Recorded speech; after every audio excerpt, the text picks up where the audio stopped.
வணக்கம் நண்பர்களே, இது நம்முடைய Kalam dream academy channel. TRB Tamil eligibility test, அதுக்கு 10ஆம் வகுப்பு பாடப்பகுதியில் இருந்து அதிகமான வினாக்கள் கேட்கப்படும். அதனால் பாடவாரியாக இனி நம்முடைய சேனலில் காணொளிகள் வர இருக்குது. முதல் பாடமான அன்னை மொழியை என்ற பாடப்பகுதியினுடைய நூல்வெளியை பார்த்துவிட்டு அதுக்கப்புறம் அதில் இருக்க முக்கிய வினாக்களை பார்க்கலாம். முதல்ல நூல்வெளி. ஆசிரியர் பாவலரேறு பெருஞ்சித்திரனார். பாவலரேறு பெருஞ்சித்திரனார். இவருடைய இயற்பெயர் துரைமாணிக்கம். பாவலரேறு என்பது அவருடைய சிறப்பு பெயர். சரியா? இவர் பிறந்த ஊர்னு பார்க்கும் பொழுது சேலம் மாவட்டத்தில் உள்ள சமுத்திரம். சரியா? அடுத்து பெற்றோர் துரைசாமி குஞ்சம்மாள். இவருடைய படைப்புகள், அதாவது இவர் இயற்றிய நூல்கள்னு பார்க்கும் பொழுது கனிச்சாறு, ஐயை, கொய்யாக்கனி, பாவியக்குத்து, பள்ளி பறவைகள், நூறாசிரியம், என் சுவை என்பது, மகப்புகு வஞ்சி. இதை எப்பயுமே படைப்புகளை படிக்கும் பொழுது ஒரு கதை மாதிரி நமக்கு எதை தொடர்பு படுத்தினா ஞாபகம் இருக்குமோ அப்படி படிச்சிங்கன்னா உங்களுக்கு நினைவில் வச்சுக்க இலகுவாக இருக்கும். அதாவது கனிச்சாறு, சாறுன்னு முடியும் போது கொய்யாக்கனியை ஞாபகம் வச்சுன்னா ஈஸியாக இருக்கும். அதே மாதிரி நூறாசிரியம் என்பது நூறை குறிக்கும். என் சுவை என்பது அதுவும் எண்ணெய் குறிக்குது. அடுத்து என்பது. ஸோ இப்படி நமக்கு எப்படி நினைவில் வச்சா அது எளிமையாக ஞாபகம் இருக்குமோ அதை ஒரு கதை வடிவில் ஞாபகம் வச்சோன்னா அது எப்பொழுதுமே மறக்காது. அடுத்து இவருடைய சிறப்பு அப்படின்னு பார்க்கும் பொழுது திருக்குறளுக்கு இவர் எழுதிய மெய்ப்பொருளுரை தமிழுக்கே கருவூலமாக திகழ்கிறது. கருவூலம்னா என்ன? ஒரு பொக்கிஷம். அப்போது இவர் திருக்குறளுக்கு எழுதிய மெய்ப்பொருள் உரை தமிழுக்கு கருவூலமாக அமைந்தது. அதே மாதிரி பாவலரேறு பெருஞ்சித்திரனாருடைய கவிதைகள் நாட்டுடைமையாக்கப்பட்டன. நாட்டுடைமைனா அது பொது உடைமையாக எல்லாருக்கும் உரிமையானது அப்படின்றது பொருளாது. அடுத்து அவருடைய காலம் பார்த்திங்கன்னா 1933 பிறந்தவர், 1995 மறைந்திருக்காரு. ஸோ இதில் இவருடைய இயற்பெயரும் அவருடைய சிறப்பு பெயர், அடுத்து அவருடைய படைப்புகள், இதெல்லாம் மிக முக்கியம். அடுத்து இவருடைய பாடப்பகுதியில் இருக்க வினாக்களை பார்க்கலாம். முதல் வினா, பெருஞ்சித்திரனாரின் இயற்பெயர் நம்ம இப்போ தான் பார்த்தோம், துரைமாணிக்கம். இரண்டாவது வினா, சாகும்போதும் தமிழ் படித்து சாக வேண்டும், எந்தன் சாம்பலும் தமிழ் மணந்து வேக வேண்டும் என்று பாடியவர் சச்சிதானந்தம் அவர்கள். மூன்றாவது வினா, உந்தி உணர்வெழுப்ப உள்ள கனல் மூல இவ்வடியில் இடம்பெற்றுள்ள நயம். இதில் இருக்க நயம் என்னன்னா, உந்தி உணர்வெழுப்ப உள்ள கனல் மூல. உந்தி உ, உணர்வெழுப்ப உ, உள்ள உ. ஸோ மூன்றுலையும் உ என்ற எழுத்தில் முதல் எழுத்தாக தொடங்கினதுனால இப்பாடல் இடம்பெற்றுள்ள நயம் மூனை நயம். அடுத்தடுத்த வார்த்தை, அதாவது அடுத்தடுத்த சீர்களில் இருக்கிறதுனால இது சீர்மோனைன்னு சொல்லலாம். மூனையில் இன்னொரு வகை தான் சீர்மோனை. ஏன்னா மூனைன்னு ஆப்ஷன் கொடுத்தா அதை பிக் பண்ணி எழுதலாம்.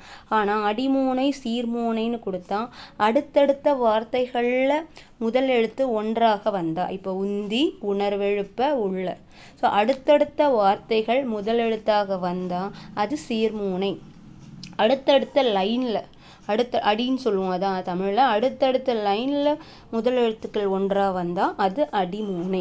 ஸோ முதல் எழுத்து ஒன்றி வந்தால் அது மூனை, இரண்டாவது எழுத்து ஒன்றி வந்தால் அது எதுகை, கடைசி எழுத்து ஒன்றாக வந்தால் அது இயைபு. ஏன்னா ஒரு அடியை கொடுத்து அதில் இருக்க எதுகை, மூனை, இயைபுன்ற வினாக்கள் அடிக்கடி கேட்குற ஒன்று தான். அதனால் எந்த அடி கொடுத்தாலும் இந்த விதிகளை தெரிஞ்சு வச்சுட்டோன்னா எதை கொடுத்தாலும் எழுதலாம். முதல் எழுத்து மூனை, இரண்டாவது எழுத்து எதுகை, கடைசி எழுத்து இயைபு. அது ஒரே லைனில் வரும் பொழுது அது சீர்மூனை, அடுத்தடுத்த அடியில் வரும் பொழுது அது அடிமூனை. ஸோ எதுகைக்கும் இயைபுக்கும் கூட அப்படி தான். சரியா? அடுத்த வினா போகலாம். செந்தாமரை தேனை குடித்து சிறகார்ந்த அந்தும்பி பாடும் அது போல பயின்று வந்துள்ள அணி. இவ்வடியில் பயின்று வந்துள்ள அணி. இந்த அடி எந்த அணியை சேர்ந்தது அப்படின்னு பொழுது இதில் பார்த்தீங்கன்னா போல என்ற சொல் வந்திருக்கு. ஒரு பாடலில் போல என்ற சொல் வெளிப்படையாக வந்தால், வெளிப்படைன்னா என்னென்னா அந்த பாடலே அந்த ஓம உருபு. இதில் போல என்பது தான் ஓம உருபு. ஒரு அடியில் போல மட்டும் இல்லை, போல, ஒப்ப, உரள, நேர, நிகர, அன்ன, இன்ன, இயைய, எய்ப்ப, இத்தனை ஓம உருபுகள் இருக்குது. இதில் போல என்ற ஓம உருபு பயன்படுத்தப்பட்டிருக்கு. ஸோ அப்போ போல என்ற ஓம உருபு வெளிப்படையாக வந்ததுனால இவ்வடி ஓமை அணி. சரிங்களா? அடுத்த வினா, பாப்பத்தே எண் தொகையே. இதெல்லாம் இந்த பாடலில் வர சொற்கள். இதில் பாப்பத்தே என்ற சொல்லும் எண் தொகையே என்ற சொல்லும் எந்த நூலை குறிப்பிடுது அப்படின்னு வினாக்கள் கேட்கலாம். பாப்பத்து என்பது 10 பாட்டையும், எண் தொகை என்பது 8 தொகையையும் குறிக்கும். பாப்பத்தே என்பது 10 பாட்டு, எண் தொகையே என்பது 8 தொகை. இந்த 10 பாட்டும் 8 தொகையும் தான் சங்க இலக்கியங்கள்னு சொல்லுவோம். இதை 14 மேல்கணக்கு நூல்கள் என்று இதற்கு பெயர். இதற்கு 10 பாட்டும் 8 தொகைக்குமான இன்னொரு பெயர் 14 மேல்கணக்கு நூல்கள். சங்க இலக்கியங்கள்னு கேட்டாலும் 8 தொகையும் 10 பாட்டையும் தான் சொல்லணும். ஸோ இந்த அன்னை மொழியை பாடலில் சொல்லப்படுற பாப்பத்து என்பது 10 பாட்டையும், எண் தொகை என்பது 8 தொகையையும் குறிக்கும். அடுத்த வினா, முந்துற்றோம் யாண்டும் முழங்க தனித்தமிழே என்று பாடியவர் பாவலரேறு பெருஞ்சித்தினார். ஸோ இந்த பாடல் அடிகளுக்குள்ளே இதில் ஒரே ஒரு அடி மட்டும் சான்றுக்காக கொடுத்துருக்கேன்.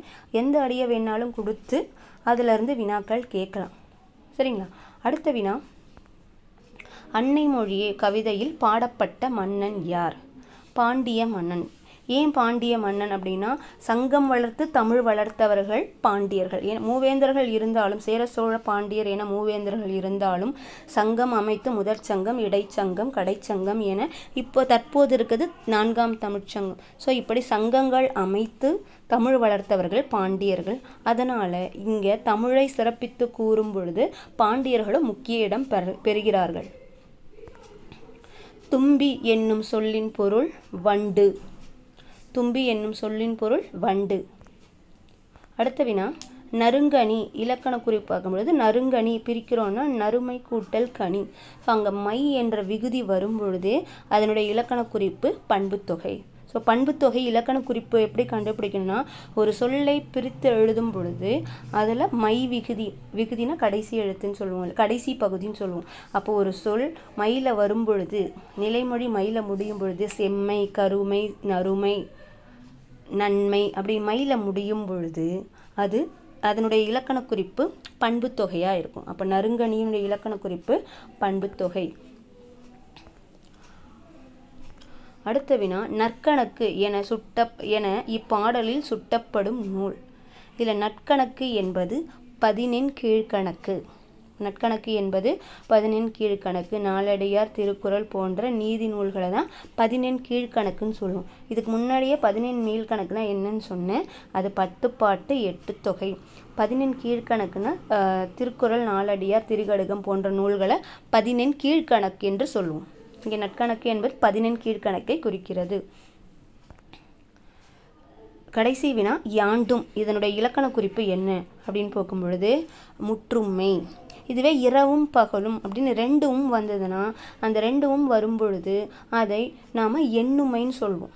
இதுவே இரவு பகல் வராமல் இரவு பகல்னு வரும் பொழுது அதை உம்மை தொகைன்னு சொல்லணும். ஒரே ஒரு வச்சு வந்ததுன்னா அது முற்றுமை. இப்போ 5ம் அப்படின்னு சொன்னால் அது முற்றுமை, அனைத்தும் அப்படின்னு சொன்னால் அது முற்றுமை. இரவும் பகலும்னு சொன்னால் 2ம் வெளிப்படையாக வருது. நம்ம சொல்லும் பொழுதே 2ம் வெளிப்படையாக வருதுன்னா அது எண்ணுமை. இரவு பகல் அப்படின்னு மறைந்து வந்தால் அது உம்மை தொகை. இது 3ம் தெளிவாக இருக்கணும். எது உம்மை தொகை, எது எண்ணுமை, எது முற்றுமை. சரிங்களா? இந்த வீடியோ உங்களுக்கு பிடிச்சிருந்தா லைக் பண்ணுங்கள், உங்கள் நண்பர்களுக்கும் ஷேர் பண்ணுங்கள். இது போன்ற காணொளிகளை நீங்கள் தொடர்ந்து பார்க்கணுன்னு நினச்சிங்கன்னா நம்ம சேனலை சப்ஸ்கிரைப் பண்ணி ஆல் பட்டனையும் கிளிக் பண்ணி வச்சுக்கோங்க. நன்றி, வணக்கம்.